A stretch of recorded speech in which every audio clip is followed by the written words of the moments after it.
Bom dia, irmãos, paz seja convosco. Vamos dar início à aula de 149. Estamos aí a todo esse tempo online, aprendendo, né? Estamos juntos aprendendo a palavra de Deus. Espero que você esteja gostando, então curta, compartilhe, comente, né? Diga alguma coisa aí para nós, como que você está aí se portando diante de todo esse estudo. Então, nós encerramos a aula passada a primeira carta do apóstolo Pedro. Hoje nós vamos dar início à segunda carta. Então, te convido, né, a prestar atenção e também pegar aí a sua Bíblia. Nós vamos dar alguns detalhes aqui de início para quem foi escrita, a autoria, a época, o propósito da carta, e você vai nos acompanhando, tá bom? Então, a autoria dessa segunda carta é do apóstolo Pedro mesmo. Ele faz a própria identificação no capítulo 1, no verso 1. Ele se descreve como testemunha da transformação. Ele nos dá a sugestão, né, de ligação com a 1 Pedro, capítulo 3, verso 1. Alguns contestam a autoria de Pedro devido à diferença de estilo de escrita entre a 1 Pedro e a 2 Pedro, né, as duas cartas. Mas não são objeções fortes, não. Né? Como ele se identifica no primeiro capítulo e no primeiro versículo, então não precisamos ter dúvidas aí. Quando foi escrita? Entre 60 e 68 depois de Cristo. Possivelmente ela foi escrita próxima à morte do apóstolo Pedro, que foi entre 67 e 68 depois de Cristo. Foi escrito na mesma época em que o apóstolo Paulo escreveu a segunda carta a Timóteo. Para quem foi escrita? Nós temos pouca informação na carta sobre o público de que foi enviada esta carta. Mas no capítulo 3, no verso 1, é uma referência a 1 Pedro. Então, são os mesmos destinatários da 1 Pedro também vão receber essa segunda carta do apóstolo Pedro. Se 3:1 for uma referência a alguma outra carta, porque haviam cartas que foram perdidas, né? Então, nós não temos dados precisos para determinar o destinatário. Então, vamos entender que se tem aí uma direção, uma informação da primeira carta, então são os mesmos destinatários. Propósitos da carta. Os cristãos devem crescer espiritualmente, porque receberam grandes bênçãos em Cristo. O testemunho de pessoas que viram Cristo pessoalmente traz certeza sobre o seu retorno. Os falsos mestres serão julgados severamente por Deus. Jesus ainda não retornou porque Deus exerce de paciência para com seu povo. Deus requer paciência dos cristãos, porém devem se empenhar em sua missão pelo Evangelho para que Cristo volte logo. Vamos dar início então, segunda carta do apóstolo Pedro, capítulo 1, verso 1 e 2. Então ela começa: Simão Pedro, servo e apóstolo de Jesus Cristo, aos que conosco obtiveram fé igualmente preciosa, na justiça do nosso Deus e Salvador Jesus Cristo, graça e paz vos sejam multiplicados no pleno conhecimento de Deus e de Jesus nosso Senhor. Então, Simão, né, é o nome em hebraico para Pedro. Pedro é um nome grego, escravo do Senhor, né, foi comissionado pelo Senhor. Ele está ali ligado a Cristo. Enviada a carta para aqueles que foram alcançados pela obra salvadora de Jesus. A mesma fé, né, que ele tem em Deus, que não faz acepção de pessoas. Então ele cita a divindade de Jesus, Deus e Salvador. Na busca de Deus será multiplicada a graça e a paz. Agora ele vai começar a falar da prática progressiva das graças cristãs e seus resultados. Então, Pedro continua falando sobre a vida cristã. Verso 3: visto como, pelo seu divino poder, nos tem sido dado todas as coisas que conduzem à vida e à piedade, pelo conhecimento completo daquele que nos chamou para a sua própria glória e virtude. Então ele inicia falando do poder de Jesus, né? Ele é dado para nós, seus servos. Deus capacita os escolhidos, nos conduz ao caminho de Deus, a bênção e exercemos a fé. Então, pela revelação da salvação, da obra de Deus, conhecendo Jesus, somos conduzidos por Ele ao caminho correto e fazemos parte da sua presença. Então, a virtude é a conduta santa, bondade, uma moral correta. 4 e 5, pelas quais nos têm sido doadas as suas preciosas e muito grandes promessas, para que por elas vos torneis coparticipantes da natureza divina, livrando-vos da corrupção das paixões que há no mundo, e por isso mesmo vos reunindo toda a vossa diligência, associar com a vossa fé a virtude, com a virtude o conhecimento. Então, através da glória e virtude recebida do Senhor, nós recebemos as promessas. E com certeza das promessas, passaremos a estar unidos com Cristo. O conhecimento nos leva a tomar posse das promessas. O resultado é que a união com Cristo nos leva a viver um abandono do que é lixo, um abandono ao pecado, aquilo que é mundano, que destrói a vida. Então, por causa dessas promessas de Deus, devemos reunir todo esforço com a nossa fé, a excelência na realização da prática do que agrada a Deus. E mais, aprofundar de conhecer a palavra, estudando a santa palavra de Deus. Versos 6 e 7, com o conhecimento, o domínio próprio. Com o domínio próprio, a perseverança. Com a perseverança, a piedade. E com a piedade, a fraternidade. E com a fraternidade, o amor. Então, aqui ele faz uma lista do que nós devemos ter na nossa vida. O dominar a carne continua fundamentado em Deus, a reverência, fidelidade a Deus, amor de irmãos. O ponto central é o amor, sempre o amor. Várias práticas no dia a dia que vão resultar, né? Vão dar resultado, vão gerar resultado na nossa vida cristã. 8 e 9, porque estas coisas, existindo em vós e em vós aumentando, fazem com que não sejais nem inativos, nem infrutuosos, no pleno conhecimento de nosso Senhor Jesus Cristo. Pois aquele a quem estas coisas não estão presentes é cego, vendo só o que está perto, esquecido da purificação dos seus pecados de outrora. Então, tudo o que falei fizeram parte da nossa vida, aumentando e não serão preguiçosos, infrutíferos. Deve haver resultado quando conheço a Cristo. Então, não serão esquecidos por Jesus, né? E por ela, longe das práticas, né? Estar longe de Deus e uma vida de pecado. Então, o Senhor está nos observando e temos que andar verdadeiramente por esta palavra. Verso 10 e 11. Por isso, irmãos, procurai com diligência, cada vez maior, confirmar a vossa vocação e eleição.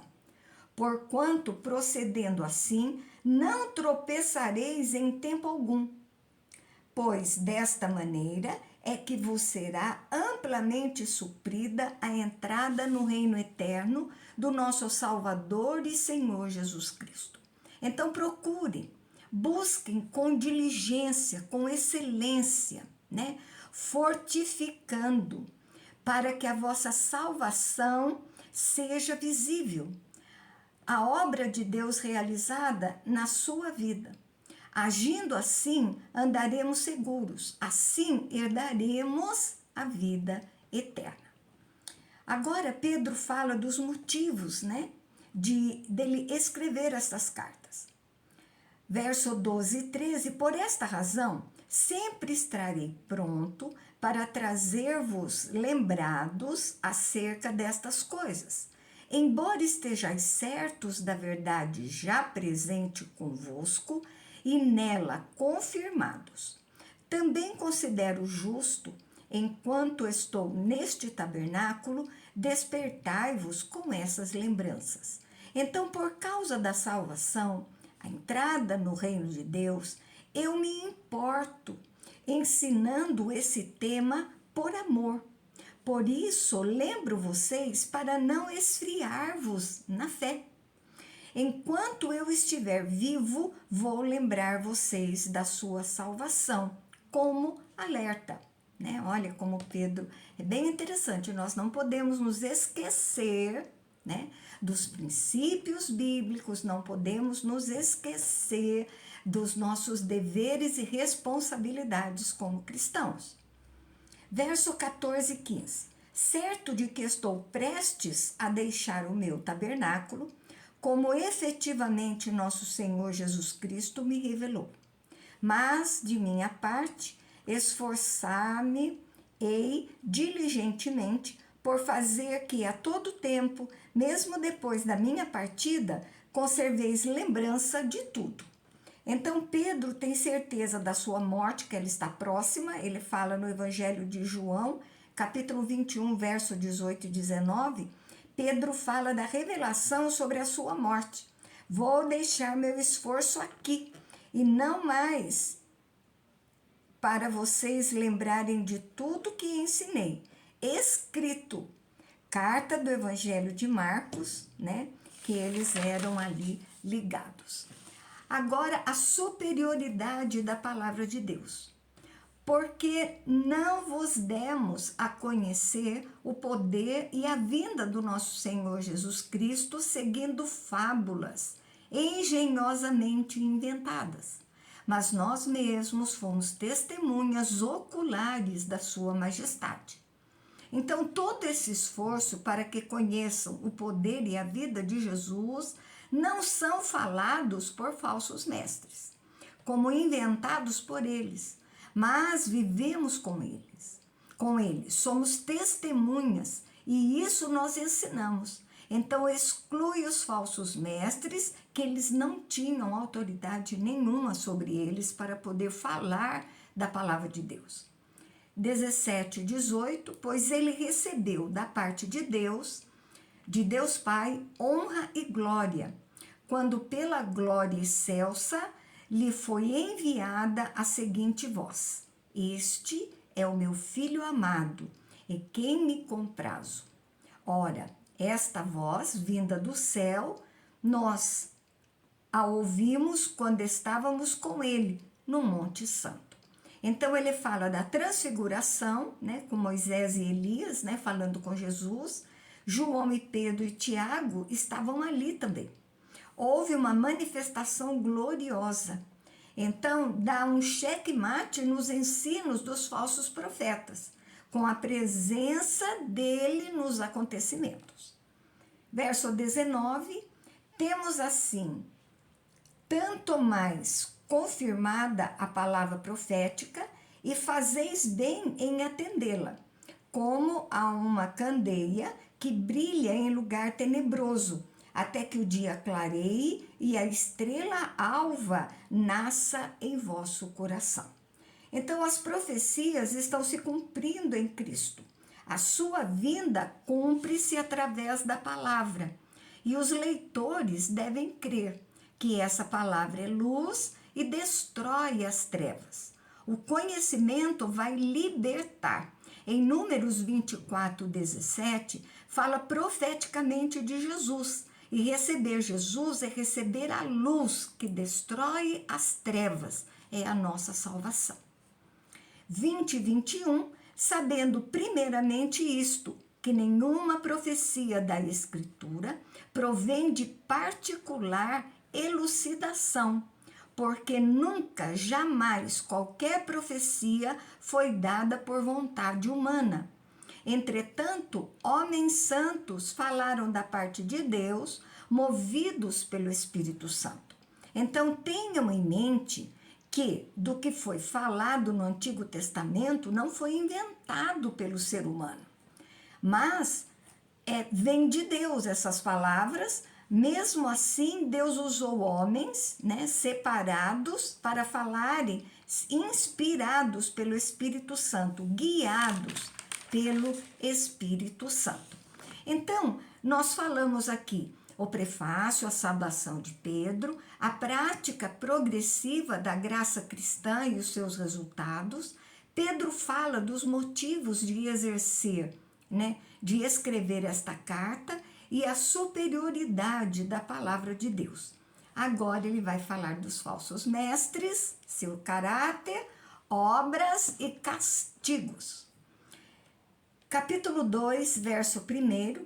Assim como no meio do povo surgiram falsos profetas, assim também haverá entre vós falsos mestres, os quais induzirão dissimuladamente heresias destruidoras, até o ponto de regenerarem o soberano Senhor que os resgatou, trazendo sobre si mesmos a repentina destruição.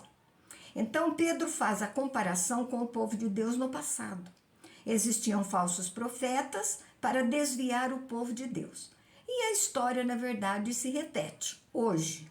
No meio desse povo já existem falsos profetas. E no futuro também, levando ensinos errados ao povo. Falsas doutrinas que atacam a fé cristã. Até os ensinos de Jesus eles queriam destruir. Então, rejeitai, através das ações também, destruição de Deus vai cair sobre todos eles.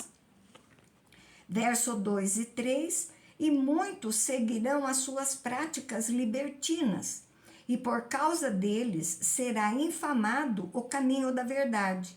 Também movidos pela avareza, farão comércio de vós, com palavras fictícias, para eles o juízo lavrado a longo tempo não tarda, e a sua destruição não dorme. Então, práticas libertinas é a imoralidade sexual que eles pregavam que podia ser dessa maneira. Então, traziam para dentro da igreja, do caminho, como eles falam. Muitos seguem e esses cristãos serão muito mal vistos, Tem o desejo pelo dinheiro, explorando os irmãos, usando o engano, Aquele parece correto, mas não é. Mas essas pessoas serão castigadas por Deus, Deus não vai se esquecer de tudo isso. Verso 4 e 5. Ora, se Deus não poupou anjos quando pecaram, antes precipitando-os no inferno, os entregou a abismos de trevas, reservando-os para juízo, não poupou o mundo antigo, mas preservou Noé, o pregador da justiça, e mais 7 pessoas, quando faz vir o dilúvio sobre o mundo de ímpios. Então, antes, ali em Gênesis 3, os anjos se rebelaram contra Deus. Foram punidos, presos por Deus no inferno, no Tártaro, local de punição dos ímpios, mortos, porque eles pecaram. Deus faz justiça ao pecado. Apesar de lançados no abismo, estão aguardando, estão aguardando o juízo final, né, que vai ser público, onde todos vão estar perante o trono para o julgamento. Então, a ideia é, se essa punição foi dada aos maiores, o que se fará aos falsos profetas? 6 e 7, e reduzindo a cinzas as cidades de Sodoma e Gomorra, ordenando-as a uma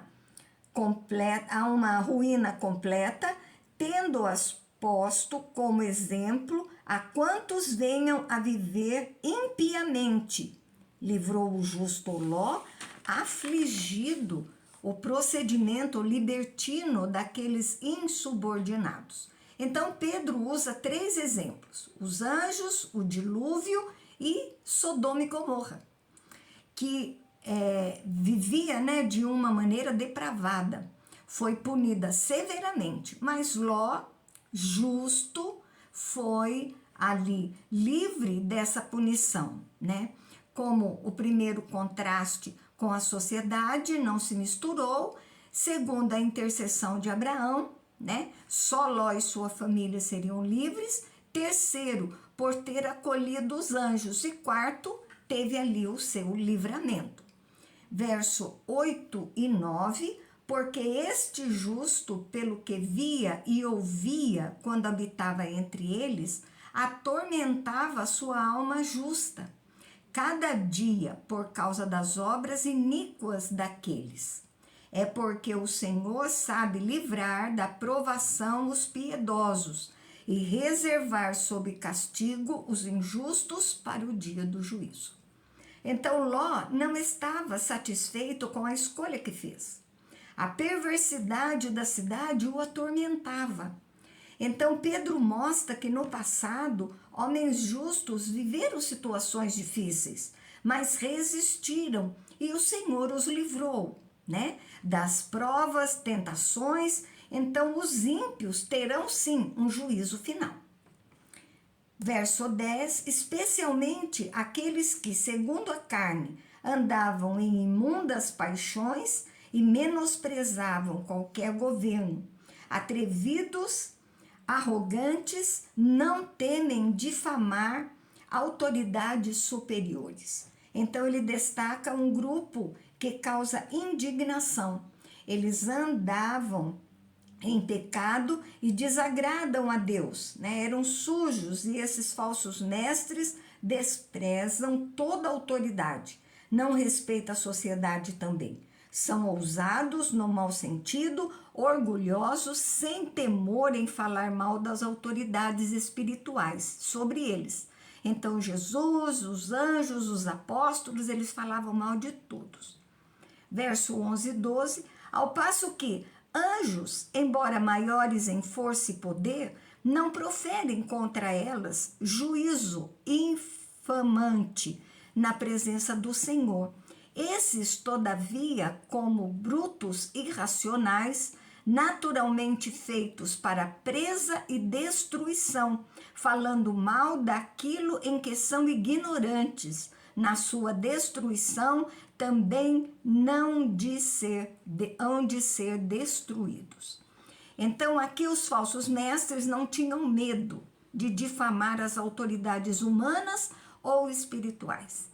Os anjos, sendo maiores, né, mesmo se as autoridades estiverem ali erradas, eles não têm a petulância de condená-los na presença de Deus. Esses são arrogantes, animais que não controlam seus instintos, seu agir, serão destruídos como presa. Destino natural é a destruição deles. Falam do que não sabem, destroem, e quando agem assim, serão destruídos também. Então, é o caminho de perda.